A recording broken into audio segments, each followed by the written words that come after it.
Après un grave accident de voiture, j'ai demandé à ma femme de venir me chercher aux urgences. Elle m'a répondu, « Désolé, je déjeune avec mon meilleur ami. Je ne peux pas partir comme ça. » J'ai envoyé un texto, « D'accord. » Ce que le policier lui a dit en s'approchant de sa table au restaurant a tout changé dans son dîner avec son ami. Vous connaissez cette sensation quand on est si près de chez soi qu'on sent presque le goût du canapé? C'est exactement là où j'étais à 23h47, un mardi qui avait commencé comme n'importe quelle autre journée pourrie au paradis. 14 heures à gérer des overdoses, des crises cardiaques et un cas particulièrement mémorable, un type qui s'est coincé la tête dans une boîte aux lettres. Ne me demandez pas comment. Parce que même après 12 ans comme ambulancier, j'essaie encore de comprendre. La pluie tombait comme si Dieu avait une vendetta personnelle contre quiconque tentait de rentrer chez lui sain et sauf. Mes essuie-glaces faisaient de leur mieux pour imiter un asthmatique essayant de courir un marathon. Et je louchais à travers les séquences, pensant à rien de plus compliqué qu'une bière fraîche et peut-être à la fin de n'importe quelle connerie diffusée tard le soir à la télé. Des plaisirs simples, vous savez, le genre de choses qu'on tient pour acquises jusqu'à ce que la vie décide de jouer un petit jeu que j'aime appeler. Voyons à quelle vitesse on peut gâcher la soirée de Marcus. J'étais à 3 pâtés de maison de chez moi. Suffisamment près pour que je répète déjà mentalement mon rituel, miel, je suis à la maison, pour Camille. Mais, soyons honnêtes, elle dormait probablement déjà avec son masque de soie fantaisie et ses bouchons d'oreilles ridicules qu'elle insistait pour porter parce que, apparemment, le monde était trop bruyant pour sa sensibilité délicate. Mais bon, c'est ça le mariage, non? On aime quelqu'un malgré ses bizarreries. Même quand ces bizarreries incluent de traiter le sommeil comme une sorte de rituel sacré qui demande plus de préparation qu'un lancement de la NASA. L'intersection de la 5e et de Marshall approchait. Vous savez, ce passage un peu louche où la moitié des lampadaires sont toujours en panne et l'autre moitié clignote comme s'il passait une audition pour un film d'horreur. J'ai ralenti, peut-être parce que j'appelle ça de la paranoïa professionnelle, mais quand on a réussi à rayer suffisamment de monde du trottoir, on a tendance à conduire comme sa grand-mère un dimanche après-midi. Le feu était vert. Il était vert depuis 10 bonnes secondes. Alors, j'ai commencé à rouler, pensant déjà à comment j'allais expliquer à Camille mon nouveau retard. C'est là que je l'ai entendu. Le bruit que tout ambulancier connaît mais ne veut jamais entendre lorsqu'il n'est pas en mission. Le rugissement furieux d'un moteur poussé à bout. Les pneus hurlaient sur l'asphalte mouillé comme des bêtes de somme se plaignant du bruit. J'ai eu peut-être une demi-seconde pour me dire, oh, ça va être nul, avant que le monde ne bascule complètement. La Honda Civic survitaminée, et oui, j'ai bien compris la marque et le modèle alors même qu'elle était occupée à réorganiser ma vie, à griller ce feu rouge comme si c'était plus une suggestion qu'un véritable code de la route. Le gamin au volant ne devait pas avoir plus de 20 ans.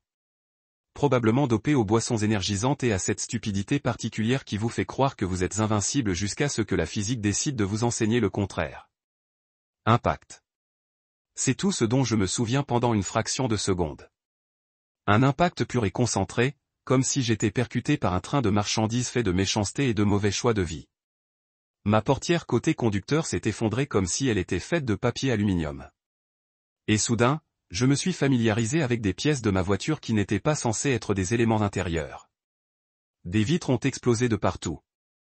De minuscules diamants de douleur ont étincelé sous les lampadaires avant que la gravité ne les abat comme la neige la plus douloureuse du monde. Les hurlements ont immédiatement commencé. Les miens, les siens, et environ 3 alarmes de voitures différentes qui ont décidé que c'était le moment idéal pour rappeler à tout le monde leur existence. La pluie continuait de tomber, car apparemment, Mère Nature ne s'arrête pas devant les catastrophes personnelles, et elle s'est mêlée à quelque chose de chaud qui coulait sur mon visage et dont j'étais presque sûr que ce n'était pas de la sueur. Mon bras gauche prenait une forme que les bras ne sont pas censés prendre, plié à un angle qui aurait été impressionnant s'il n'avait pas été attaché à moi. La douleur se cachait par vagues, commençant par un grondement sourd et montant jusqu'à un crescendo qui me faisait mal aux dents. J'avais l'impression que quelqu'un s'en servait comme d'une grosse caisse. Et quand j'essayais de me concentrer sur quelque chose de précis, le monde changeait de netteté comme un objectif d'appareil photo cassé. Puis vint l'obscurité. Pas celle paisible qu'on ressent en s'endormant après une bonne journée, mais celle, lourde et oppressante, qui donne l'impression d'être enterré vivant. J'entendais des voix s'éloigner, des sirènes au loin se rapprocher, et le crépitement régulier de la pluie sur le métal qui ressemblait à des applaudissements pour la dernière blague de l'univers à mon égard. Quand je revins à quelque chose qui ressemblait à la conscience, je levai les yeux vers des visages que je reconnaissais, Jimmy Rodriguez et Sarah Chin du poste 19, 2 des meilleurs ambulanciers de la ville, des gens avec qui j'avais travaillé un nombre incalculable de fois. L'ironie ne m'échappait pas, je bénéficiais désormais du même calme professionnel que j'avais appliqué à d'innombrables patients au fil des ans. Du calme, Marcus, disait Jimmy, sa voix portant cette assurance éprouvée que nous avions tous appris à utiliser quand les choses allaient mal, mais pas désespérés. On te tient, mec. Reste avec nous. Ma vision était constamment floue, mais je distinguais le rituel familier. L'extraction minutieuse, la minerve, la planche dorsale qui me donnait toujours l'impression d'être allongé sur un instrument de torture médiévale. Sarah faisait avec mon bras ce que j'avais fait 1000 fois moi-même. Ce doux sondage qui vous dit tout ce que vous devez savoir sur votre état. L'agent Ronan Pierce est arrivé juste au moment où il me chargeait dans l'ambulance. Ce bon vieux Ronan, qui s'occupait des séquelles d'accidents de voiture depuis presque aussi longtemps que je soignais les survivants. On avait bu des bières ensemble, on s'était plaint du boulot, on avait partagé ce genre d'humour noir qui permet de garder la raison quand on passe ses journées à éponger les pires moments des autres. Il s'est penché vers moi, le visage sérieux, comme celui des. Votre femme est terrible, et je ne veux aucune partie de cela. Plus important encore, cela signifiait que Camille n'avait pas seulement perdu son mari ce soir. Elle avait également perdu son plan de sauvegarde, son filet de sécurité, sa meilleure amie, qui lui avait fourni la stimulation intellectuelle et la compagnie sophistiquée que j'étais apparemment trop blue-collar à offrir. Damon Price, avec son fond en fiducie et ses prétentions philosophiques et son mode de vie soigneusement organisé, avait examiné le comportement de Camille et décidé qu'elle ne valait pas la peine d'être gardée. Le gars qui avait probablement des femmes se jetant à gauche et à droite avait vu assez du vrai personnage de ma femme en un après-midi pour savoir qu'il ne voulait rien avoir à faire avec elle. C'était l'acte d'accusation le plus accablant de tous. Pas les appels téléphoniques bloqués, pas les messages textes dédaigneux, pas même les hausses de haut d'épaule lorsqu'on lui a demandé pourquoi elle ne se précipitait pas au chevet de son mari. La vraie vérité sur Camille était que même les gens qu'elle pensait être ses alliés, ceux qu'elle a priorisés au cours de son mariage, a trouvé son comportement inacceptable quand cela comptait vraiment. J'ai pensé à répondre au message de Damien, peut-être à le remercier pour l'information ou à demander plus de détails sur ce qui s'était passé dans ce restaurant, mais honnêtement, à quoi cela était-il ? Les dégâts ont été causés. La vérité était sortie. Et ajouter plus de drame à cette émission n'allait rien changer. Au lieu de cela, je viens de supprimer la demande de message et je suis retourné à la navigation sur Netflix. Damien pourrait garder ses faibles excuses et sa conscience coupable. J'avais des choses plus importantes à penser, comme ce que j'allais faire avec tout l'espace de placard supplémentaire que j'allais avoir. L'appartement était différent maintenant. Pas seulement silencieux, mais en quelque sorte plus propre, comme si quelqu'un avait ouvert toutes les fenêtres et laissé échapper des années de toxicité accumulées. Demain, Morgan Mover venait et retirerait physiquement les dernières traces de Camille de mon espace. Mais ce soir, sachant juste que même son précieux Damien avait vu à travers elle était suffisant. Je me suis installé sur un film d'action insensé et a fermé les yeux, mon téléphone silencieux à côté de moi pour la première fois plus longtemps que je ne me souvienne. Plus de texte de Camille. Plus de voyage de culpabilité, de jeu de culpabilité ou de manipulation soigneusement libellé conçu pour me faire remettre en question mon propre jugement. Juste le silence et le son régulier de ma propre respiration et le poids confortable de savoir que parfois la poubelle se retire. Le lendemain matin, est venu avec le type d'efficacité qui ne se produit que lorsque Tessa dirige le spectacle. À 8 heures, les serruriers Sharp, Lockheed étaient déjà venus et partis, me laissant avec un ensemble de nouvelles clés brillantes et la connaissance satisfaisante que mon appartement était désormais officiellement une zone sans Camille. La mise à niveau du système de sécurité était exagérée, mais je devais admettre qu'il y avait quelque chose de profondément satisfaisant à avoir une forteresse numérique protégeant ma nouvelle tranquillité d'esprit. Morgan Mover est arrivé à 9 heures avec une sorte de gaieté professionnelle qui a suggéré qu'ils avaient fait cette danse plusieurs fois auparavant. La chef d'équipe, une femme compacte nommée Rosa, qui semblait pouvoir compliquer le développé couché d'un piano, a jeté un coup d'œil autour de mon appartement et a hoché la tête avec la satisfaction de quelqu'un qui avait tout vu et n'était pas impressionné par tout cela. Dissolution de la relation standard, a-t-elle dit, consultant sa tablette comme si elle lisait une liste d'épicerie. Nous avons la liste des stocks que votre sœur a fournis, des photos pour l'identification et des instructions pour tout traiter avec soin indépendamment des sentiments personnels à propos de la situation. J'ai dû respecter le professionnalisme. Ces personnes avaient transformé le chagrin en un modèle commercial, et à en juger par leur efficacité, les affaires étaient probablement assez bonnes. Rosa et son équipe se déplacent dans mon appartement comme des techniciens chirurgicaux, identifiant et boxant soigneusement tout ce qui appartenait à Camille avec le type de précision méthodique qui aurait impressionné un comptable. Regarder des étrangers emballer 6 ans de la vie de quelqu'un d'autre était surréaliste d'une manière à laquelle je ne m'attendais pas. Ils ont manipulé les produits de soins de la peau de Camille comme ils désamoraient les bombes, enroulaient ses vêtements de créateur en papier de soie comme s'ils étaient des artefacts de musée et des bulles soigneusement enveloppaient cette œuvre d'art moderne qui hantait mon mur de salon depuis 3 ans. Cette pièce ici, a déclaré Rosa, en faisant signe à la peinture qui ressemblait à quelqu'un qui avait éternué des couleurs arc-en-ciel sur une toile. Les billets indiquent qu'il est évalué à 15 000 $. C'est ce qu'elle a payé. J'ai confirmé, essayant de ne pas avoir l'air amer du fait que ma femme avait dépensé plus sur un non-sens abstrait que je ne l'ai fait en 2 mois. Il est censé représenter la fluidité de l'expression émotionnelle ou certains, comme ça. Rosa hocha la tête avec le type de neutralité professionnelle qui a suggéré qu'elle avait entendu des explications pires pour l'art coûteux. Nous le traiterons en conséquence, a-t-elle déclaré, ce que je supposais signifier qu'il le conclurait soigneusement au lieu de l'utiliser comme frisbee. Bien que honnêtement, l'une ou l'autre option aurait été bien avec moi. L'ensemble du processus a pris environ 3 heures pendant lesquelles mon appartement a été progressivement transformé du sanctuaire encombré au goût de quelqu'un d'autre en quelque chose qui ressemblait réellement à un endroit où je pourrais vouloir vivre. Il était incroyable de savoir combien d'espace a ouvert une fois que vous avez retiré tous les inutiles que quelqu'un d'autre avait insisté étaient essentiels pour une bonne vie. Les bougies parfumées remplissaient à elles seules 2 boîtes entières, ce qui a soulevé la question de savoir combien de façons différentes dont une personne avait besoin de son espace de vie pour sentir comme un bain et un corps à exploser. Sa collection de chaussures nécessitait son propre chariot en mouvement dédié, car apparemment, vous aviez besoin de 47 paires de chaussures pour exprimer correctement votre personnalité, même si 30 d'entre eux étaient des talons noirs identiques dans des nuances légèrement différentes. À midi, tout était en boîte, étiqueté et empilé dans mon salon comme le jeu de Tetris le plus déprimant au monde. Rosa m'a remis une liste d'inventaire détaillée et un reçu. Son expression suggérant que ce n'était qu'un autre mardi dans le secteur du nettoyage de la relation. Votre sœur a organisé un stockage si le ramassage ne se produit pas dans la fenêtre de 48 heures, a-t-elle dit, en vérifiant quelque chose sur sa tablette. Après cela, ce n'est plus votre problème. Plus mon problème.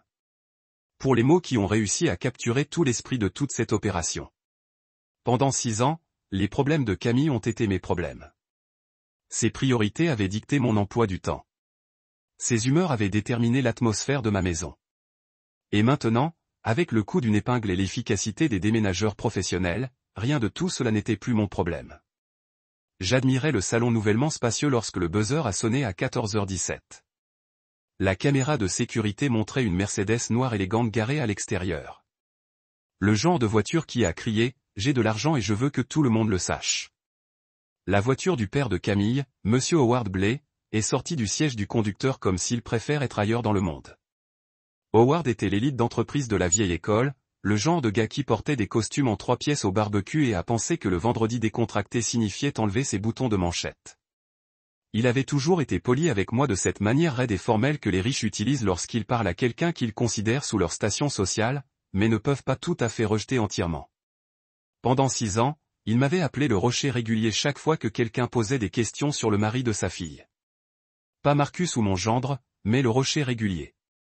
Comme si j'étais une sorte de formation géologique qui existait principalement pour assurer la stabilité de la vie plus intéressante de sa précieuse fille. C'était un compliment en revers enveloppé dans le type d'approbation condescendant que les riches confondent avec une véritable affection. Camille est sortie du côté passager et je devais admettre qu'elle ressemblait à l'enfer. Ses cheveux parfaitement coiffés étaient ébouriffés. Son maquillage généralement impeccable était taché sur les bords et elle portait des vêtements d'hier comme si elle avait dormi en eux, ce que la connaissance de l'obsession de Camille pour son apparence signifiait qu'elle avait une panne complète ou avait complètement abandonné son prétendant qu'elle avait. Elle n'a pas regardé la caméra de sécurité, n'a pas essayé de sonner le buzzer, n'a pas tenté de communiquer, se tenait juste là à regarder le bâtiment comme si c'était une sorte de forteresse qui était soudainement devenue impénétrable, ce que je suppose. Grâce à l'interphone, j'entendais Howard parler à quelqu'un, coordonnant probablement avec l'entreprise de déménagement sur son téléphone parce que même en mode crise familiale, il était toujours le genre de gars qui a tout délégué à d'autres personnes. Camille se tenait à côté de lui comme un fantôme d'elle-même. Et pendant un instant, j'ai ressenti quelque chose qui aurait pu être pitié, mais ensuite je me suis souvenu de ses messages textes d'hier. Son haussement d'épaule lorsque Damen a suggéré qu'elle devrait vérifier son mari blessé. La manière décontractée qu'elle avait suggérée. Je ramène un taxi à la maison des urgences. La pitié s'est évaporée assez rapidement après cela. Les déménageurs ont travaillé avec la même efficacité professionnelle qu'ils avaient montré plus tôt, chargeant la boîte après la boîte dans la Mercedes avec le genre d'attention minutieuse qui a suggéré que Howard les payait bien pour rendre cela aussi indolore que possible. Camille a supervisé le processus avec l'expression vacante de quelqu'un qui regardait toute sa vie se faire emballer dans des conteneurs en carton. Mais elle n'a jamais levé les yeux vers mes fenêtres. Le tout a pris peut-être 20 minutes. 20 minutes pour éliminer 6 ans de débris relationnels accumulés pour emballer les preuves physiques que nous avions jamais partagé une vie ensemble. Pour réduire l'ensemble de notre mariage avec une pile de boîtes qui pourrait s'adapter à l'arrière d'une berline de luxe. Quand ils ont fini, Howard s'est approché de l'interphone. Une dernière fois.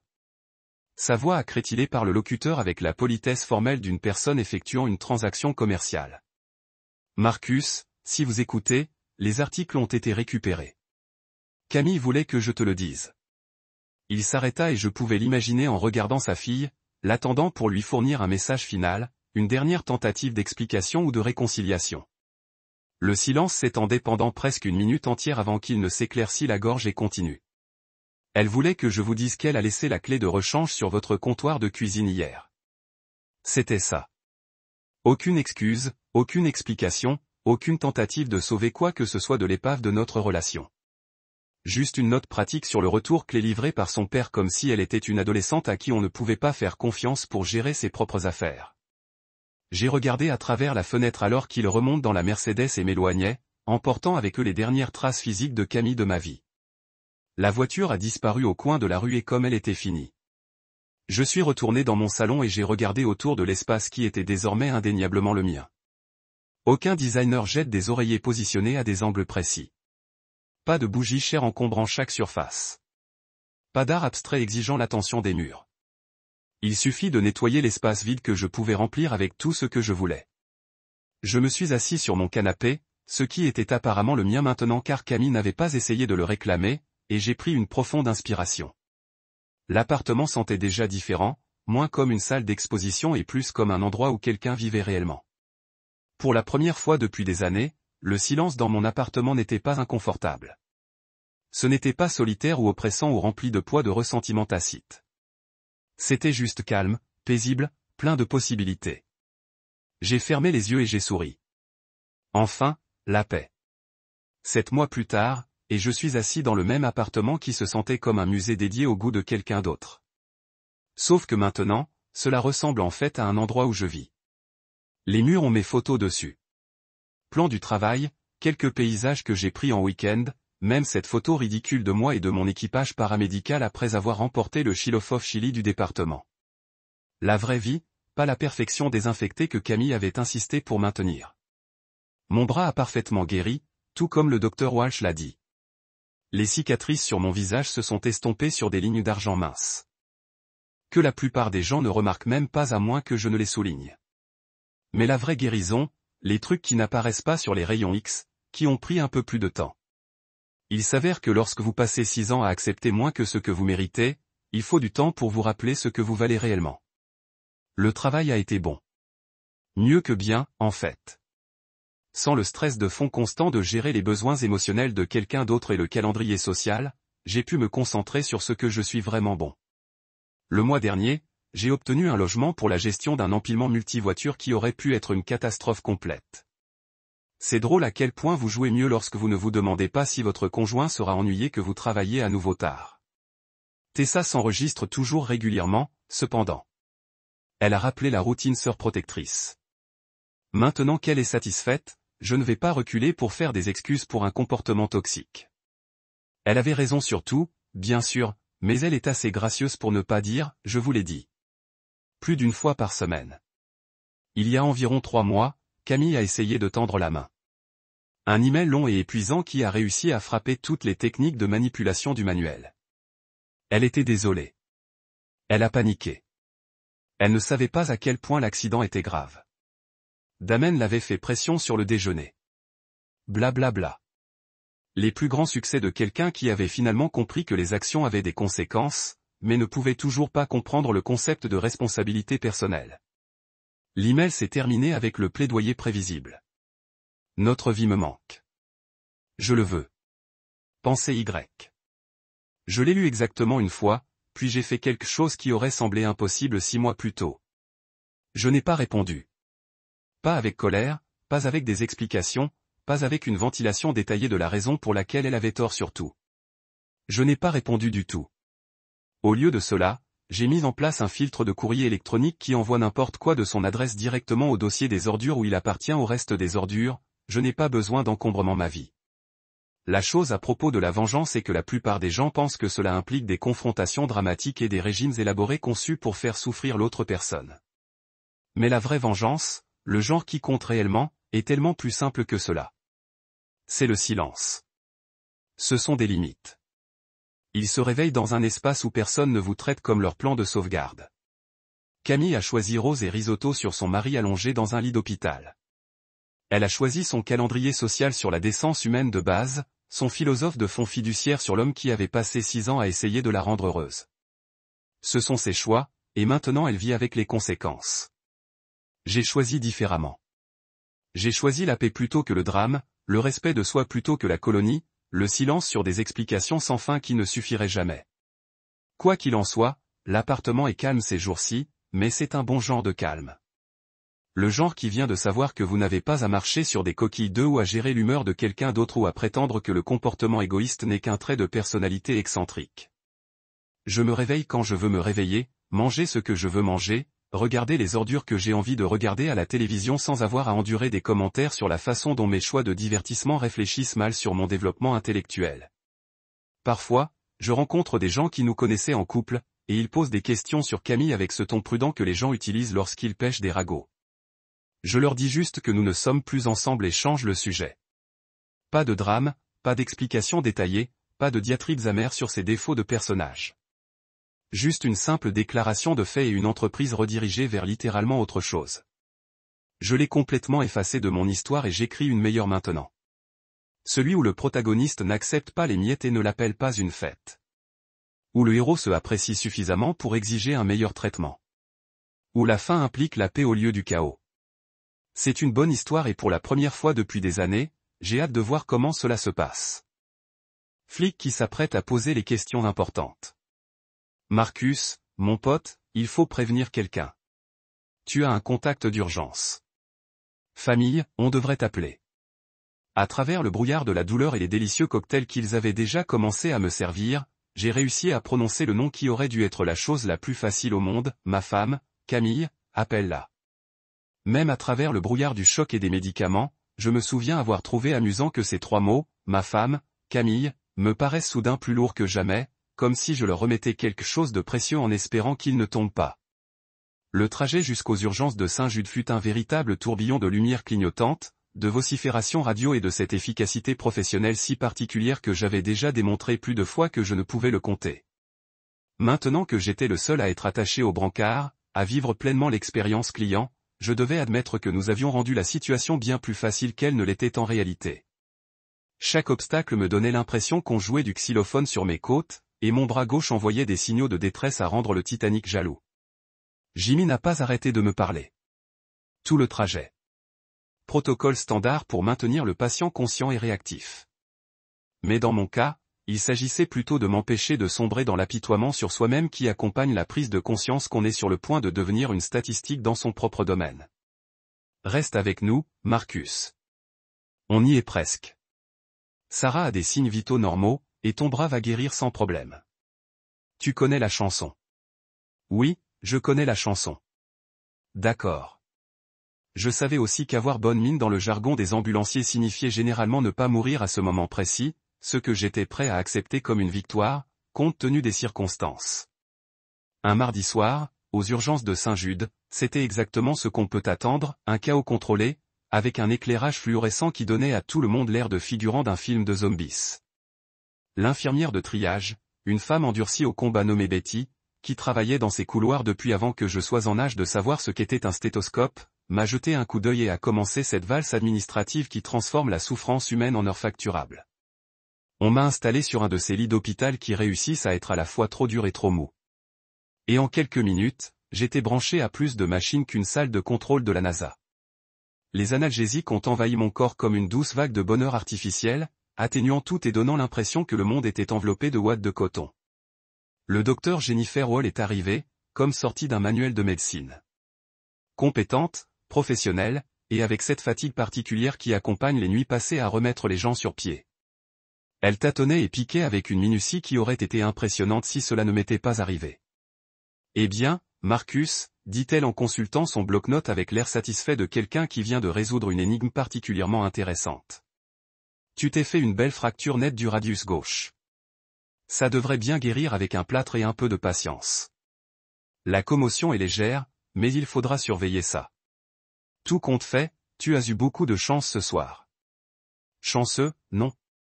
Rien ne dit plus chanceux que de se faire percuter par un gamin qui pensait probablement que le code de la route se résumait à des suggestions de circulation. Mais j'avais vu assez d'accidents pour savoir qu'elle avait raison. J'aurais pu être gratté du trottoir avec une spatule. Donc, je suppose que la chance était relative. C'est là que la question que je redoutais s'est finalement posée. Betty, l'infirmière de triage, est apparue à mon chevet avec ce regard particulier que les infirmières ont lorsqu'elles s'apprêtent à annoncer une nouvelle qui va considérablement gâcher votre journée. « Chérie », a-t-elle dit, et je savais déjà que ça n'allait pas bien se passer, car Betty n'appelait les gens « chérie » que lorsqu'elle s'apprêtait à annoncer une mauvaise nouvelle en douceur. « On essaie de joindre votre femme comme vous l'avez demandé. » Je l'ai appelée 3 fois, mais elle ne répond pas. Je fixais les dalles du plafond, comptant les petits trous dans les panneaux acoustiques pendant que mon cerveau traitait l'information. 3 appels, 3 tentatives pour joindre la personne censée être mon contact d'urgence, mon soutien indéfectible, ma moitié, celle qui aurait dû tout laisser tomber et accourir dès qu'elle a appris que j'étais blessé. Mais je savais déjà où elle était, n'est-ce pas? Déjeuner du mardi avec Damon Price, son meilleur ami, qui avait plus d'argent que de bon sens et assez de philosophie artificielle pour étrangler un cheval. Tous les mardis, comme sur des roulettes, ils se retrouvaient dans un café branché du centre-ville pour discuter d'art, de littérature et de toutes sortes de bêtises prétentieuses dont parlaient les bébés de fonds fiduciaires, quand ils n'étaient pas occupés à hériter de leur vie. Damian était de ces types qui portaient des jeans de marque pour avoir l'air décontracté et citer Nietzsche lors des dîners comme s'il avait découvert la philosophie. Le genre de type qui se disait entrepreneur mais qui ne semblait jamais vraiment travailler. À moins qu'on ne considère la publication de citations inspirantes sur Instagram comme une entreprise légitime. Camille insistait toujours sur le fait qu'il était comme un frère pour elle, ce qui aurait peut-être été plus convaincant si les frères regardaient leur sœur comme je l'avais surpris à regarder ma femme. Mais bon, qu'est-ce que j'en savais? J'étais juste le mari qui travaillait 14 heures par jour à sauver des vies pendant qu'elle discutait du sens profond de l'art abstrait autour de salades à $20. Les analgésiques me donnaient l'impression que mes doigts appartenaient à quelqu'un d'autre. Mais j'ai réussi à sortir mon téléphone de ma poche avec ma main valide. L'écran était fissuré. C'était probablement arrivé lors de ma rencontre intime avec cette Honda Civic, mais elle fonctionnait encore suffisamment bien pour envoyer un texto. J'ai tapé lentement, chaque lettre étant une petite victoire contre le brouillard qui m'envahissait l'esprit. Accident de voiture. Je suis à Saint-Judès, bras cassé. Tu peux venir me chercher? J'ai appuyé sur envoyer et j'ai attendu. La petite notification de réception est apparue immédiatement, alors j'ai su que le message était passé. Puis sont apparus les 3 points qui signifiaient qu'elle répondait. Et pendant un instant, j'ai ressenti une bouffée de soulagement pathétique. Peut-être qu'elle paniquerait. Peut-être. Qu'elle s'excuserait abondamment de ne pas avoir répondu. Peut-être qu'elle laisserait tout tomber et se précipiterait comme une personne normale le ferait lorsque son conjoint se retrouve à l'hôpital. La réponse qui est revenue était un véritable cours magistral sur comment ne pas réagir quand son mari a failli mourir dans un accident de voiture. Burke. Marcus, c'est nul. Mais je déjeune avec Damian. C'est important. Tu peux appeler un taxi? Tiens-moi au courant. Je l'ai lu une fois, puis une deuxième fois, puis une troisième fois parce que j'avais sûrement mal compris quelque chose. Peut-être que la commotion cérébrale affectait ma compréhension en lecture. Peut-être que les analgésiques me faisaient voir des choses qui n'existaient pas. Mais non, c'était bien là, noir sur blanc, sur l'écran fissuré de mon téléphone. Son mari était aux urgences. Et sa principale inquiétude était que cela puisse gêner son déjeuner très important avec son amie très importante qui portait des foulards en juillet et trouvait qu'avoir des opinions sur le vin le rendait intéressant. Burke. Marcus, c'est nul. Comme je le lui ai dit, j'étais coincé dans les embouteillages ou en panne de lait. Tu peux appeler un taxi? Parce que rien ne symbolise mieux le soutien affectueux d'un conjoint que de suggérer à son mari blessé de prendre les transports en commun pour rentrer de l'hôpital. Le plus beau dans tout ça, c'était de me tenir au courant. Comme si mon urgence médicale n'était qu'un petit désagrément dont elle parlerait plus tard, quand ce serait plus pratique pour ses relations sociales. J'ai fixé ce message pendant ce qui m'a semblé des heures, mais qui n'a probablement duré que quelques minutes. J'ai senti quelque chose bouger dans ma poitrine, sans rapport avec l'accident. C'était comme regarder un château de cartes s'effondrer au ralenti, sauf que le château, c'était mon mariage, et les cartes, tous les petits compromis et excuses que j'avais faits au fil des ans. Betty est revenue prendre de mes nouvelles, et j'ai vu à son expression qu'elle espérait de meilleures nouvelles concernant ma situation de contact d'urgence. « Tu as réussi à joindre ta femme, ma chérie ?» J'ai brandi mon téléphone et lui ai montré le message. Betty l'a lu, et j'ai vu son expression d'infirmière professionnelle se fissurer légèrement. « Oh » a-t-elle dit, et ce seul mot contenait environ 17 formes différentes de désapprobation. J'ai réussi à esquisser ce que j'espérais être un sourire, même si cela ressemblait probablement plus à une grimace. Ouais. Oh. De ma main valide, j'ai lentement tapé une réponse qui aurait été primée pour son euphémisme. Bon, d'accord. Parce que vraiment, que dire d'autre? Ma femme venait de me dire que ses projets de déjeuner étaient plus importants que le passage de son mari aux urgences. Et d'une certaine manière, allongé dans ce lit d'hôpital, avec les bips des machines autour de moi et mon bras qui me lançait malgré les médicaments, ce seul mot m'a semblé être la chose la plus honnête que j'avais dite depuis des années. Vous savez, ce moment où, au bord du gouffre, vous réalisez que vous avez deux choix, reculer vers la sécurité ou sauter dans l'inconnu? C'est exactement là où j'étais. Allongé dans ce lit d'hôpital stérile, avec rien d'autre que le bip continu des machines et le bruit lointain des urgences des autres qui résonnaient dans les couloirs. Les analgésiques avaient fait leur effet, enveloppant tout d'un doux voile de calme artificiel, mais mon esprit était d'une clarté cristalline comme il ne l'avait pas été depuis des années. Ce message de Camille, 23 mots d'égoïsme pur et concentré, avait eu un effet qu'aucun médicament ne pouvait effacer.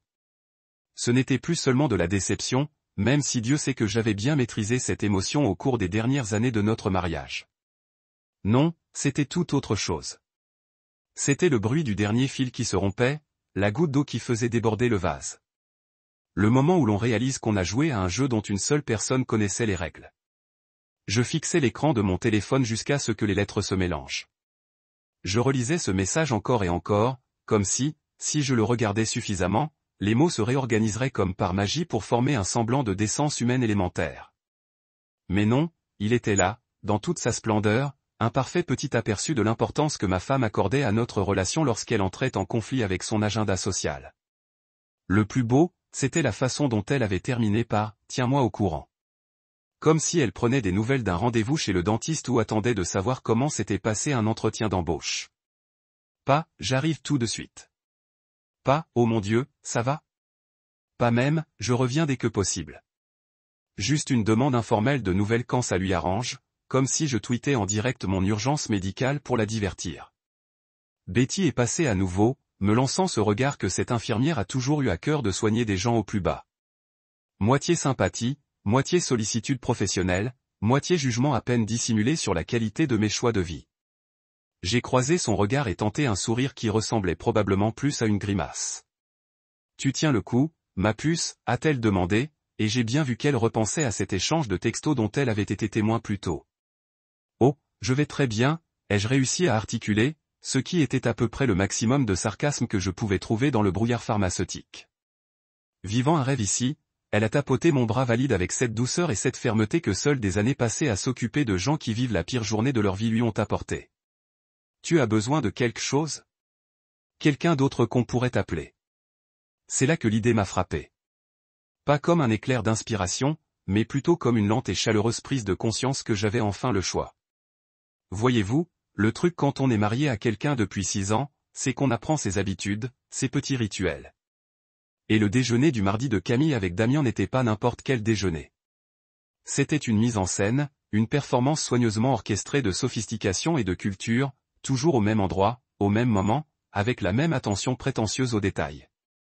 Le Marlowe Café, en centre-ville, où l'on servait des toasts à l'avocat à 15 $ et qu'on appelait artisanaux, car apparemment, l'ajout d'un adjectif les faisait valoir 3 fois plus que des toasts normaux.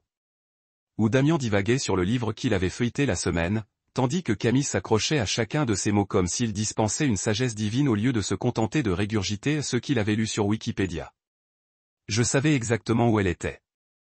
Et surtout, je savais qu'elle serait là pour au moins 1 heure de plus, car Camille n'écourtait jamais ses déjeuners. Ils étaient trop importants pour son image d'elle-même, trop centraux pour le fantasme qu'elle s'était forgé d'elle-même, celle d'une sorte de mondaine intellectuelle discutant de philosophie autour d'un verre de vin à 14 heures le mardi. Les analgésiques me donnaient une impression de lâcheté et d'insouciance qui aurait dû être un signal d'alarme, mais qui ressemblait plutôt à une permission. Permission de cesser d'être le mari compréhensif. Le type qui excusait le comportement de sa femme. Le type qui se laissait faire et qui acceptait « je suis occupé avec Damien » comme une réponse raisonnable à une urgence médicale. J'ai repris mon téléphone et parcouru mes contacts jusqu'à trouver le numéro de Ronan. L'agent Ronan Pierce, ce bon vieux Ronin fiable, qui gérait les conséquences des mauvaises décisions des gens depuis presque aussi longtemps que je les corrigeais.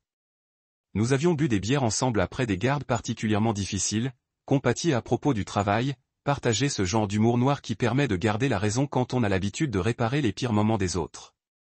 Plus important encore, Ronin était exactement le genre de policier qui respecte les règles et qui prend les alertes d'urgence au sérieux. Le genre de type qui croyait que lorsqu'une personne se retrouvait à l'hôpital, il fallait contacter son contact d'urgence, même si cela impliquait d'interrompre son déjeuner si important. Mon doigt est resté un instant sur son numéro, tandis que la dernière partie rationnelle de mon cerveau essayait de me dissuader de ce que j'allais faire. C'était mesquin. Ça murmurait. C'était vindicatif. Ça allait faire une scène et embarrasser Camille devant sa précieuse amie, et sans doute finir par aggraver les choses entre nous à la longue. Mais vous savez quoi? Cette voix rationnelle pourrait aller droit au but. Parce qu'elle cherchait des excuses au comportement de Camille depuis des années. Et où cela m'avait-il mené? Allongé seul dans un lit d'hôpital pendant que ma femme privilégiait sa vie sociale à mon bien-être. J'ai appuyé sur le bouton d'appel. Ronin a décroché à la 2e sonnerie. Sa voix portait ce mélange particulier d'autorité et d'inquiétude que les flics utilisent lorsqu'ils ne savent pas s'ils sont sur le point de gérer une urgence ou un simple appel de routine. Ici Pierce. Marcus, comment ça va, mon pote? Salut Ronan, ai-je dit. Et même à travers le brouillard médicamenteux, j'entendais quelque chose de différent dans ma propre voix. Quelque chose de plus dur, de plus résolu. Je m'en sors plutôt bien, tout bien considéré, mais j'ai un problème avec mon contact d'urgence. Bon, qu'est-ce qui se passe? Je l'imaginais à l'autre bout du fil, probablement assis dans sa voiture de patrouille ou à son bureau, déjà en train de prendre un stylo, car Ronin était le genre de flic qui prenait des notes sur tout. Soucieux des détails, minutieux, le genre de type qui rayait chaque T et scrutait chaque œil, car il comprenait que parfois les petits détails comptaient plus qu'on ne le pensait. Elle n'a pas répondu, ai-je dit, ce qui était techniquement vrai, mais pas toute l'histoire, mais je sais où elle est. Au Marlowe Café, en centre-ville, table près de la fenêtre, probablement. Tu pourrais peut-être la prévenir en personne. Il y eut un silence à l'autre bout du fil, et j'entendais presque les rouages tourner dans la tête de Ronan. Il me connaissait suffisamment pour savoir que je n'étais pas du genre à provoquer des drames sans raison valable. Mais il me connaissait aussi suffisamment pour sentir que cette histoire était plus complexe que je ne le laissais paraître. « Tu es sûr de ça, Marcus ?» demanda-t-il. Et il y avait quelque chose dans son ton qui suggérait qu'il comprenait exactement ce que je lui demandais de faire. « Tu veux qu'on envoie des agents la prévenir au restaurant ?» Je fermai les yeux, laissant le poids du moment m'envelopper comme une couverture. Ça y était. Le point de non-retour. Le moment où je cessais d'être celui qui acceptait les miettes d'attention que sa femme avait envie de lui jeter pour devenir celui qui exigeait mieux. J'en suis sûr, dis-je. Et pour la première fois depuis longtemps, je le pensais vraiment.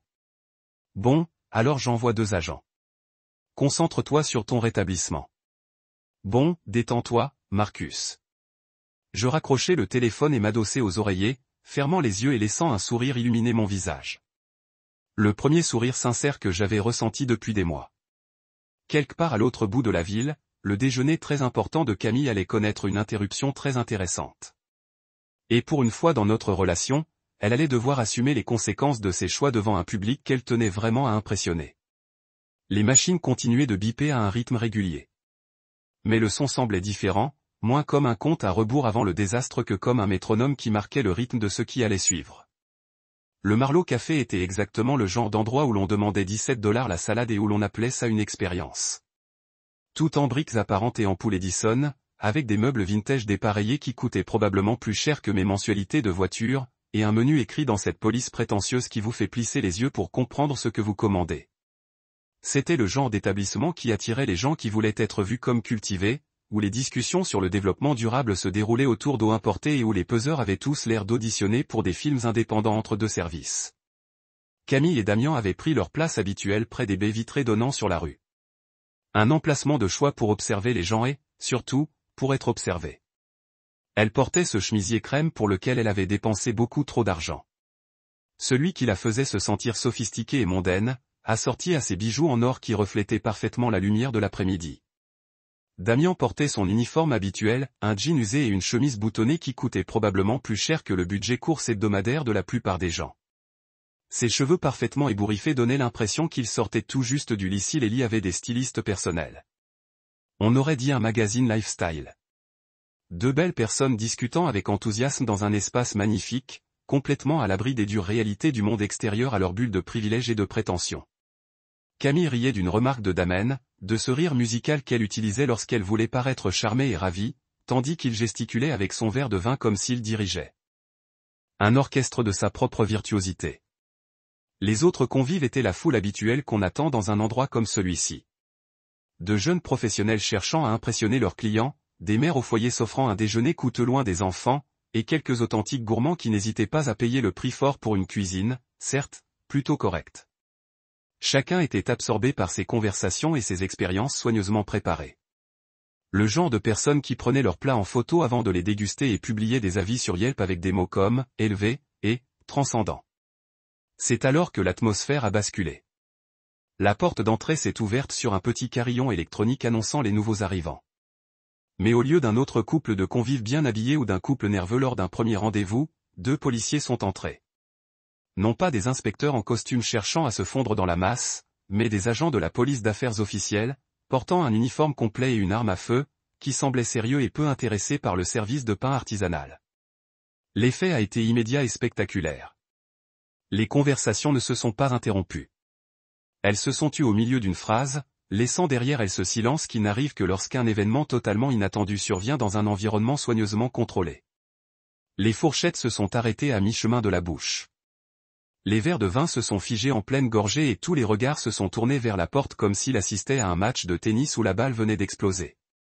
L'agente Janet Mills a ouvert la marche. Une grande femme pragmatique, forte d'une quinzaine d'années d'expérience auprès des gens lors des pires journées de leur vie. Son partenaire, l'agent David Chin, suivait de près.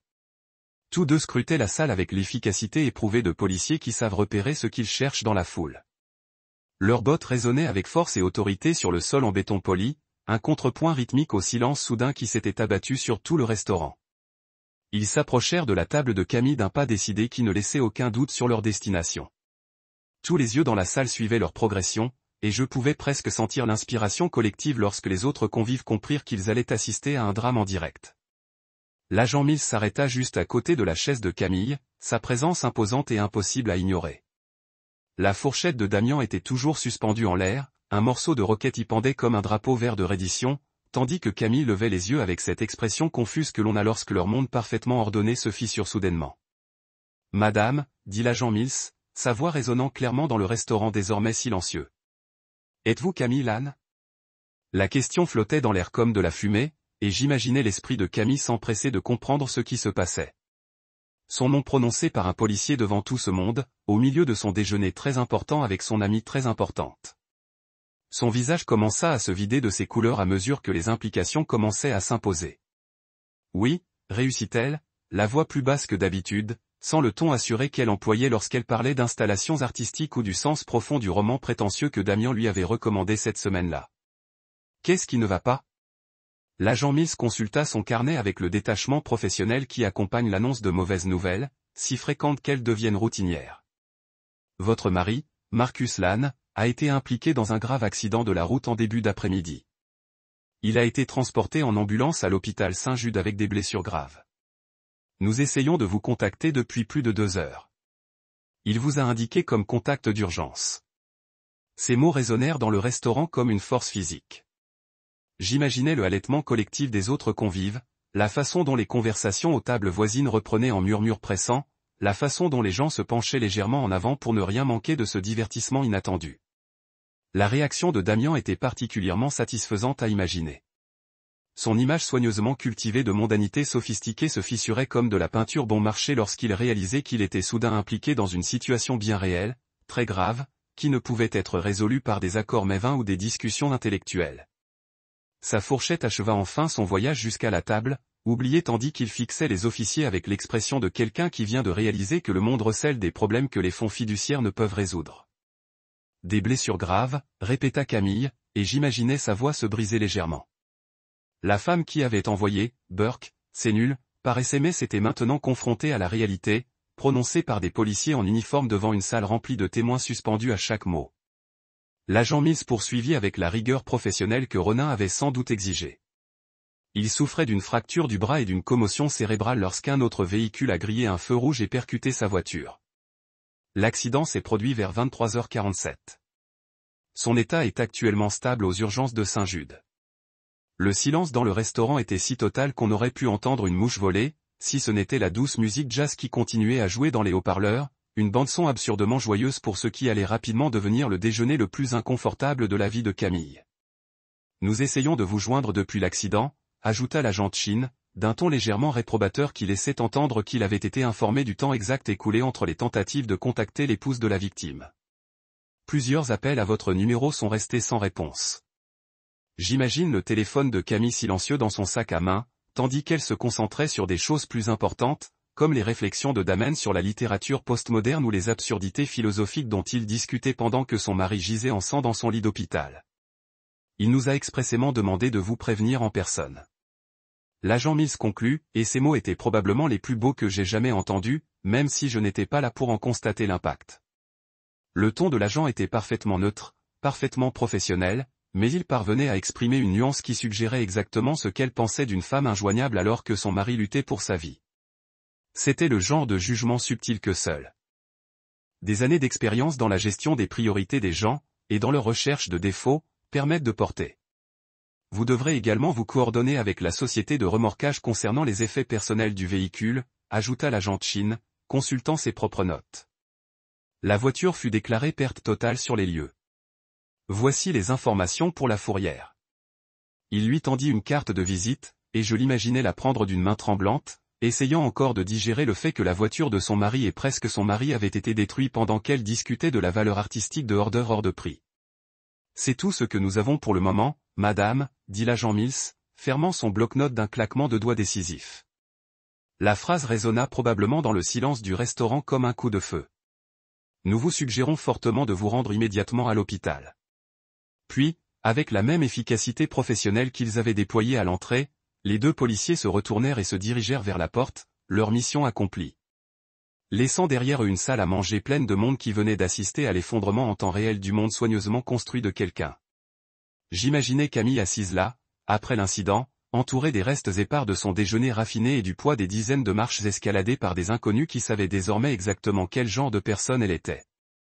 Son après-midi parfaitement planifié, sa conversation importante avec Damian, toute l'image qu'elle avait d'elle-même, celle d'une personne ayant ses priorités en ordre, tout cela réduit en miettes par une simple notification de police qu'elle aurait dû recevoir des heures plus tôt, dans l'intimité d'un appel téléphonique. Mais elle avait choisi autrement, et maintenant tout le monde dans ce restaurant le savait. De retour au Saint-Judès, je bénéficiais d'un traitement VIP complet. Si VIP signifiait « personne gravement blessée », plutôt que « personne très importante », le docteur Walsh venait de terminer de m'expliquer les détails palpitants de mon état de santé, tandis qu'une infirmière, qui semblait capable de faire du développé couché avec une petite voiture, manœuvrait avec précaution mon bras cassé pour en faire ce qui allait devenir mon nouvel accessoire stylé pour les 6 à 8 semaines à venir. Le plâtre serait de cette jolie couleur beige hospitalière qui criait « J'ai fait de mauvais choix de vie ». Mais bon, au moins, il correspondrait à mon humeur du moment. Les points de suture étaient la partie amusante. Apparemment, quand le ver décide de redécorer un visage, il aime faire preuve de créativité avec les motifs. Rien de trop dramatique, juste quelques entailles artistiques qui me donneraient probablement l'air de m'être battu avec un ninja minuscule mais très déterminé. Le médecin m'a assuré qu'il guérirait bien et ne laisserait pratiquement aucune cicatrice, ce qui était une excellente nouvelle pour ma carrière de mannequin déjà ruinée. J'étais allongé là, à contempler les dalles acoustiques du plafond, me demandant si une sorte de farce cosmique ne se jouait pas à mes dépens, quand j'ai entendu une voix familière, fendant le chaos habituel de l'hôpital comme une machette à travers les formalités administratives. Où est-il? Où est mon idiot de frère? Tessa, ma petite sœur, l'ouragan humain qui pouvait transformer une bibliothèque en zone de guerre rien qu'en franchissant les portes. Je l'avais entendu avant de la voir, ce qui était généralement le cas avec Tess. Elle avait une voix qui pouvait percer l'acier et une personnalité à la hauteur. Le bruit de son approche était comme une charge de cavalerie si la cavalerie portait des bottes de créateur et avait un master en guerre d'entreprise. Elle est apparue dans l'embrasure de ma porte, ressemblant exactement à ce qu'elle était, une cadre marketing prospère qui venait d'abandonner une réunion importante pour se précipiter à l'hôpital. Ses cheveux blonds étaient toujours parfaitement coiffés malgré la rapidité évidente avec laquelle elle était arrivée ici. Et elle portait une de ces combinaisons de pouvoir qui coûtent plus cher que le loyer mensuel de la plupart des gens. Tessa avait toujours été la sœur qui retombait sur ses pieds. Celle qui transformait chaque revers en une histoire de revanche et chaque obstacle en un tremplin. Mais là, elle semblait prête à incendier la moitié de la ville pour retrouver celui qui avait blessé son grand frère. « Bon Dieu, Marcus, dit-elle, prenant la pleine mesure de mon état avec l'évaluation clinique qu'elle avait acquise après des années d'expérience en gestion de crise en entreprise. On dirait qu'on t'a renversé par un camion. Presque, parvins-je à dire, brandissant mon téléphone pour lui montrer l'échange de SMS qui était devenu le clou de ma soirée, une Honda Civic. Mais regardez ça. C'est ça, la vraie blessure. Tessa prit mon téléphone et parcourut les messages, son expression passant de l'inquiétude à l'incrédulité, puis à ce que je ne pouvais décrire que comme une furie nucléaire maîtrisée. Elle le lut une fois, puis une deuxième, puis une troisième fois, comme si elle s'assurait absolument de ne pas avoir mal compris un point fondamental de la décence humaine. « Tu te moques de moi ?» Elle a dit, et j'étais presque sûr que l'infirmière 3 pièces plus loin pouvait l'entendre. Elle a dit, « Burke, c'est nul que son mari ait eu un accident de voiture. » N'oublie pas le passage où elle m'a suggéré de prendre un taxi pour rentrer des urgences, ai-je ajouté gentiment. C'était ma touche préférée. Tessa a fixé l'écran du téléphone un long moment encore, et j'ai presque pu voir les rouages tourner dans sa tête. Ma sœur ne s'est pas juste mise en colère, elle a adopté une stratégie. Quand Tessa a décidé qu'il fallait s'occuper de quelqu'un, elle a abordé la situation comme une campagne militaire, avec une planification tactique et une exécution précise. « Oh, on en a fini », a-t-elle finalement dit en me rendant mon téléphone avec une prudence qui suggérait qu'elle luttait contre l'envie de le balancer contre le mur. On en a tellement marre de ces conneries. Ai-je demandé, même si j'avais une assez bonne idée de la direction que cela prenait. Marcus, ça fait 6 ans que je te regarde trouver des excuses pour cette femme. A dit Tessa en tirant la chaise visiteur avec plus de force que nécessaire. 6 ans à la regarder vous traiter comme un inconvénient, comme une sorte de plan de secours qu'elle garde sous la main quand sa vie devient ennuyeuse. Et maintenant, ça. Elle désigna mon plâtre, mon visage recousu, le désastre général qu'était devenu ma soirée. Votre mari est allongé dans un lit d'hôpital et sa plus grande crainte est que cela perturbe son déjeuner avec le capitaine Trust Fund. Non. Absolument pas. C'est ce soir. Le truc avec Tessa, c'est que quand elle prenait une décision, ce n'était pas vraiment une suggestion ou une proposition. C'était plutôt une loi naturelle que l'univers devait simplement s'adapter. Elle était comme ça depuis notre enfance. La petite sœur qui, d'une manière ou d'une autre, finissait par être celle qui menait la danse par la seule force de sa volonté et un refus absolu d'accepter quoi que ce soit de moins que ce qu'elle considérait comme acceptable. Je te ramène à la maison, continua-t-elle, sortant déjà son téléphone et parcourant ses contacts comme un général passant en revue ses troupes disponibles. Mais d'abord, on va s'occuper de Camille définitivement. Tess, commençai-je, mais elle leva une main qui aurait pu arrêter la circulation. Non, dit-elle fermement. Plus maintenant, mais c'est ma femme, ou mais je l'aime, ou quoi que ce soit de ce genre. Elle vous montrait exactement qui elle était et à quel point vous comptiez pour elle. Quand quelqu'un vous dit qui il est, Marcus, vous l'écoutez. Elle avait raison. Bien sûr, Tessa avait presque toujours raison à propos des gens, ce qui expliquait probablement pourquoi elle avait si bien gravi les échelons de l'entreprise, tandis que je me contentais de passer mes journées à réparer les erreurs des autres. Elle avait cette capacité à percer le brouhaha et à voir les gens tels qu'ils étaient, sans ces lunettes roses que nous utilisions tous pour rendre la réalité plus acceptable. De plus, ajouta-t-elle, sa voix prenant ce ton particulier qui signifiait qu'elle avait déjà commencé à planifier la suite. Il ne s'agit pas seulement de ce soir. Il s'agit de toutes les nuits, de toutes les fois où elle a préféré quelque chose ou quelqu'un d'autre à vous. Tout ce qu'elle a fait pour te donner l'impression que tu devrais être reconnaissant pour les miettes d'attention qu'elle avait envie de te donner. J'y ai réfléchi un instant, laissant la vérité s'installer dans ma poitrine, à côté de toutes les autres prises de conscience désagréables que cette nuit avait apportées. Tessa n'avait pas tort. Ce n'était pas un incident isolé. C'était juste l'exemple le plus flagrant d'un schéma qui perdurait depuis des années. Toutes ces fois où Camille avait été trop occupée, trop fatiguée, trop concentrée sur ses propres priorités pour faire de la place aux miennes. Tous ces moments où je me disais que c'était comme ça que le mariage fonctionnait, que faire des compromis signifiait accepter moins que ce dont on avait réellement besoin. Alors, que suggères-tu, ai-je demandé, même si je soupçonnais déjà connaître la réponse. Le sourire de Tessa était de ceux qui avaient probablement fait frissonner d'innombrables cadres qu'il avait sous-estimés au fil des ans. C'était le sourire de quelqu'un qui venait de trouver comment résoudre un problème que tout le monde croyait insoluble.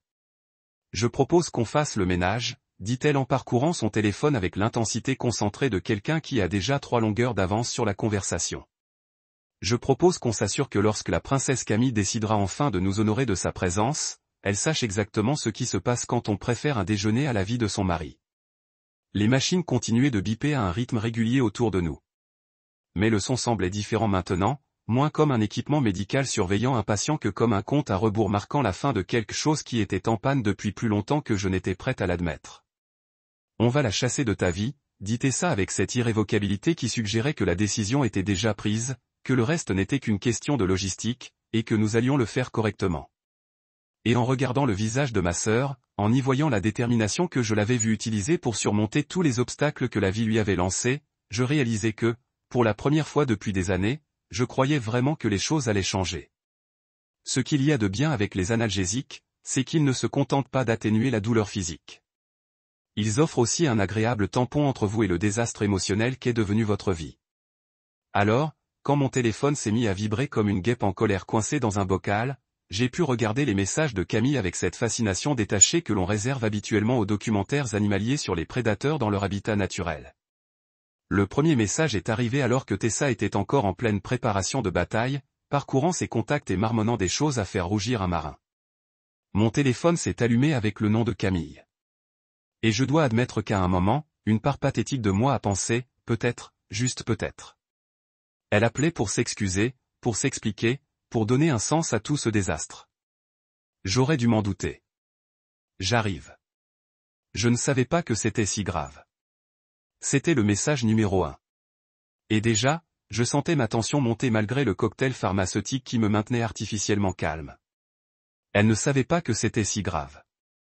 Je lui avais littéralement dit que j'étais aux urgences avec un bras cassé. Qu'est-ce qui, urgence et bras cassés, suggérait un léger désagrément qui pouvait attendre après le dessert et le café. Mais attendez, il y avait plus. Parce qu'apparemment, cours magistral sur comment ne pas réagir quand son conjoint a failli mourir dans un accident de voiture. Tu as vraiment envoyé la police pour me mettre dans l'embarras? C'était cruel, Marcus. Je fixais ce message un long moment, sentant quelque chose se déplacer dans ma poitrine qui n'avait rien à voir avec l'accident et tout à voir avec la lente prise de conscience que j'étais marié à quelqu'un d'authentiquement spectaculairement égoïste. Pas seulement inconsidéré ou irréfléchi, mais fondamentalement incapable de voir au-delà de ses propres besoins et désirs immédiats. Elle était gênée. Son mari était allongé dans un lit d'hôpital, et sa principale préoccupation était d'avoir été gêné devant son petit ami, un homme riche, et un restaurant rempli d'inconnus qui savaient désormais exactement quel genre de personne elle était. Le fait que ces policiers aient été envoyés parce qu'elle avait ignoré de multiples appels de l'hôpital pendant que son mari se battait pour sa vie n'avait aucune importance. La vraie victime, c'était Camille et sa fierté blessée. Laisse-moi deviner, dit Tessa en lisant par-dessus mon épaule. Elle est furieuse que tu l'aies malmenée. Rétablis-toi, dis-je. Parce qu'apparemment, mon téléphone n'avait pas fini de me divertir ce soir. Le 4e message arriva comme le final d'un feu d'artifice. Si les feux d'artifice étaient censés démontrer le pire de la nature humaine, c'est de ta faute. 3 mots simples et beaux qui parvenaient à résumer tout ce qui clochait dans mon mariage et tout ce que j'avais été trop stupide ou trop têtu pour voir ces 6 dernières années. Tout cela était de ma faute. L'accident était de ma faute, sans doute parce que j'avais eu l'audace de rentrer du travail en voiture. La visite à l'hôpital était de ma faute, probablement parce que j'aurais dû faire plus attention à ne pas me faire percuter par des adolescents plus puissants que intelligents. La notification de la police était de ma faute, car j'aurais dû savoir que ma femme serait trop occupée à discuter d'art postmoderne pour répondre au téléphone quand l'hôpital a appelé. Bon sang, connaissant Camille, mon bras cassé était probablement de ma faute aussi, car j'aurais dû être plus résistant, plus résilient, ou mieux prédire quand des jeunes ivres allaient griller les feux rouges. Tessa lut ce dernier message et se tut. D'après mon expérience, quand ma sœur se taisait, c'était généralement que quelqu'un allait passer une très mauvaise journée, et que c'était généralement celui qui avait été assez stupide pour l'énerver. Marcus, dit-elle d'une voix imprégnée de ce calme mortel que les cadres d'entreprise entendaient probablement juste avant d'être licenciés. J'ai besoin que tu m'écoutes très attentivement. Tu m'écoutes? Je t'écoute, dis-je. Honnêtement, les analgésiques me donnaient l'impression que tout se passait sous l'eau. Je veux que tu bloques son numéro immédiatement. Avant qu'elle ne t'envoie d'autres toxiques, j'ai regardé mon téléphone et la série de messages qui ressemblaient à un cas d'école de manipulation émotionnelle et de culpabilisation des victimes. Une partie de moi, celle qui excusait le comportement de Camille depuis des années, avait envie de discuter, de dire qu'elle était probablement juste paniquée, que les gens disaient des bêtises quand ils avaient peur, que si je lui laissais juste une chance de s'expliquer, tout cela prendrait un sens. Mais le reste de moi, celle qui commençait enfin à se réveiller après des années de somnambulisme, savait que ce n'était pas de la panique. Ce n'était pas de la peur. C'était Camille qui me montrait exactement qui elle était dans les moments critiques. Quand quelque chose comptait vraiment, quand elle devait choisir entre son propre confort et le bien-être de son mari. Et elle avait choisi le confort. Elle avait préféré Damian, ses philosophiques et son précieux déjeuner à l'homme qu'elle avait promis d'aimer et d'honorer, et à toutes ces choses qui ne s'appliquaient apparemment qu'aux moments opportuns pour son agenda social. Tu sais quoi, dis-je en parcourant les paramètres de mon téléphone de ma main valide. Tu as tout à fait raison. J'ai trouvé ses coordonnées et j'ai appuyé sur le bouton magique qui enverrait toutes les futures communications de ma femme adorée directement dans le vide numérique, là où elles devraient être. Verrouiller le contact. Tu es sûr? Oui, j'en étais sûr. Plus sûr que je ne l'avais été de rien depuis très longtemps. L'écran confirma l'action par une petite notification qui, d'une certaine manière, me parut plus satisfaisante que tous les analgésiques qu'il m'avait injectés. Camille Lannes, contact bloqué. 3 beaux mots qui semblaient être la première chose honnête de la journée. Voilà, dis-je en montrant l'écran à Tessa. Terminé, sourit-elle. Pas le sourire de requin commercial de tout à l'heure, mais quelque chose de plus chaleureux, de plus fier. Bien. Maintenant, que dirais-tu de nous assurer qu'elle reçoive le message haut et fort? J'ai regardé ma sœur, cette force de la nature qui avait tout laissé tomber pour se précipiter à mes côtés quand j'avais besoin d'elle, qui avait percé à jour les années de Camille avant même que je sois prêt à admettre leur existence, qui était maintenant prête à partir en guerre pour moi sans rien demander en retour. Qu'est-ce que tu avais en tête, ai-je demandé. Le sourire de Tessa s'est élargi, et j'ai réalisé que bloquer le numéro de Camille n'était que le premier coup du jeu auquel ma sœur s'apprêtait à jouer. Et à en juger par son regard, ce serait un jeu auquel Camille n'était absolument pas préparée. Oh, Marcus, a-t-elle dit, en composant déjà un numéro sur son propre téléphone. Tu vas adorer ça. On va faire le ménage et on va le faire bien. Le truc avec Tessa, c'est que lorsqu'elle décide de résoudre un problème, elle ne se contente pas de le résoudre. Elle l'annihile complètement et construit quelque chose de mieux à la place. La regarder travailler, c'était comme observer un maître artisan. Si un maître artisan se spécialisait dans le démantèlement complet des relations toxiques avec une précision militaire et un sourire glacial, elle était déjà au téléphone depuis 20 minutes, passant des appels avec l'efficacité de quelqu'un qui a passé des années à gérer des crises d'entreprise et des OPA hostiles. Chaque conversation était brève, professionnelle et avait des conséquences absolument dévastatrices pour quiconque pourrait être victime de la façon particulière dont elle résout les problèmes. Morgan Mover, dit-elle en couvrant le téléphone et en me souriant comme un chat qui vient de comprendre comment ouvrir la cage à canaries. Ils sont spécialisés dans ce qu'ils appellent des services de transition relationnelle. En gros, ce sont les Navy Seals de la logistique de rupture. J'admirais l'esprit d'entreprise de celui qui avait compris qu'il y avait de l'argent à gagner en aidant les gens à se sortir de relations difficiles. C'était comme un tribunal de divorce, mais avec un meilleur service client et probablement moins d'avocats impliqués. Bien que connaissant Tessa, elle avait probablement déjà pensé à cet aspect aussi. Salut, c'est Tessa qui appelle pour mon frère Marcus, dit-elle au téléphone. Sa voix prit ce ton particulier qu'elle utilisait lorsqu'elle s'apprêtait à charmer quelqu'un pour qu'il fasse exactement ce qu'elle voulait. Nous avons besoin d'un service complet de déménagement pour demain matin. 2 pièces en centre-ville. Tout ce qui appartient à une personne en particulier doit être emballé, étiqueté et prêt à être récupéré. Elle marqua une pause, écoutant la personne à l'autre bout du fil. Probablement un pauvre représentant du service client qui ignorait qu'il allait participer à la campagne de Tess pour remodeler ma vie. Non, il ne sera pas présent pendant les cartons, poursuivit-elle. Et je pouvais presque entendre la satisfaction dans sa voix. Nous fournirons une liste détaillée des objets et des photos pour identification. Oui, c'est une rupture de relation classique. Très classique. Sa façon de dire, très classique, donnait l'impression que les mariages ratés n'étaient qu'une tâche parmi d'autres sur sa liste de choses à faire. Entre les revues budgétaires trimestrielles et les réunions de planification stratégique, ce qui, connaissant ma sœur, était probablement le cas, pendant qu'elle s'occupait de la logistique de l'opération, éliminer Camille de ma vie. Je me suis surprise à penser à toutes les affaires éparpillées dans mon appartement. 6 années de débris de couple accumulés. Ces produits de soins coûteux occupaient la moitié du plan de travail de la salle de bain. Sa collection de bougies parfumées, qui servait apparemment à un but mystérieux, outre celui de parfumer la pièce comme une boutique de bougies Yankee, avait explosé. Et cette œuvre d'art moderne qu'elle avait insisté pour accrocher dans le salon, qui ressemblait à une toile peinte à la main, qualifiée d'évocatrice. Rien que pour les vêtements, il lui faudrait probablement des heures à trier. Camille avait un faible pour les marques de créateurs et les pièces d'investissement qui coûtaient plus cher que mon salaire mensuel. Son placard ressemblait à une boutique réservée aux personnes qui pensaient que dépenser $300 pour un t-shirt était un choix de vie raisonnable. Non pas que j'étais amer. Excellent, disait Tessa, apparemment en train de régler tous les détails. Il faudra que tout soit emballé, étiqueté et mis en scène dans le salon demain midi. Propre, professionnel, aucun objet endommagé. Il s'agit de limite, pas de vengeance. Elle raccrocha et commença immédiatement à composer un autre numéro, car apparemment, nous commencions tout juste à réorganiser ma vie personnelle.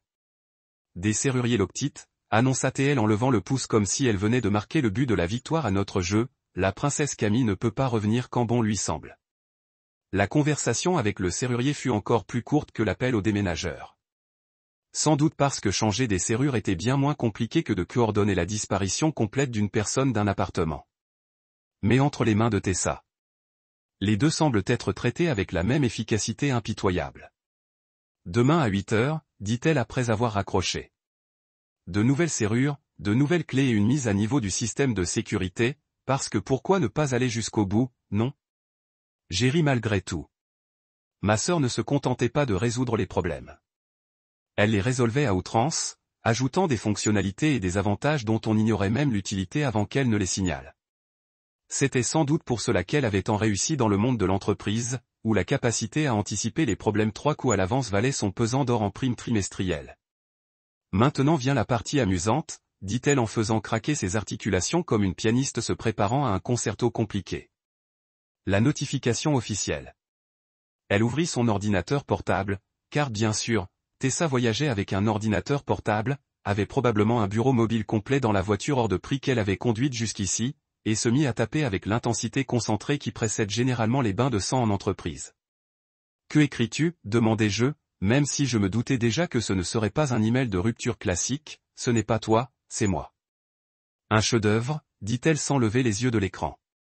Professionnel, clair, juridiquement solide et d'une politesse absolument dévastatrice. Je la regardais taper, s'arrêtant de temps en temps pour réfléchir au choix des mots ou restructurer des phrases, rédigeant ce que je ne pouvais que supposer être l'avis d'expulsion le plus poliment brutal de l'histoire des relations ratées. Toutes les 2 ou 3 secondes, elle souriait intérieurement, apparemment satisfaite du désastre littéraire qu'elle était en train de créer. « Lisa » dit-elle finalement en tournant l'ordinateur vers moi. Sujet, récupération des biens personnels *** de Tessa ***. Camille, votre relation et votre résidence avec Marcus Lane ont été licenciées avec effet immédiatement après votre réponse à son urgence médicale cet après-midi. Il est devenu clair que cet accord de vie n'est plus durable ou approprié.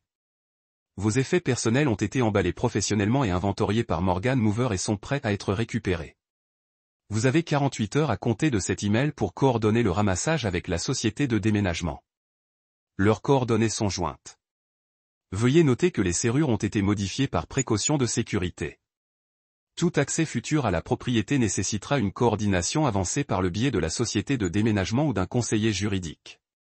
Toute tentative de contacter directement Marcus sera considérée comme du harcèlement et sera documentée en conséquence.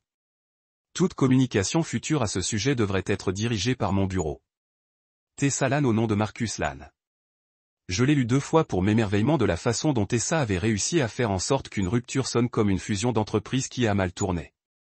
C'était poli, professionnel et absolument dévastateur dans son manque total d'émotion ou de place à la négociation.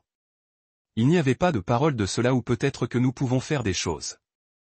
Juste la logistique dure froide et une chronologie claire pour vous retirer de la vie de quelqu'un. Jésus Tess, dis-je vraiment impressionné. Cela se lit comme si vous résiliez un contrat commercial. Parce que c'est exactement ce que je fais, elle a répondu déjà en déplaçant le curseur sur le bouton d'envoi. Camille a traité votre mariage comme un arrangement commercial où elle a obtenu tous les avantages et aucune des responsabilités. Donc, maintenant, elle peut découvrir la fin de l'entreprise de cet arrangement. L'email a disparu avec un hoche doux.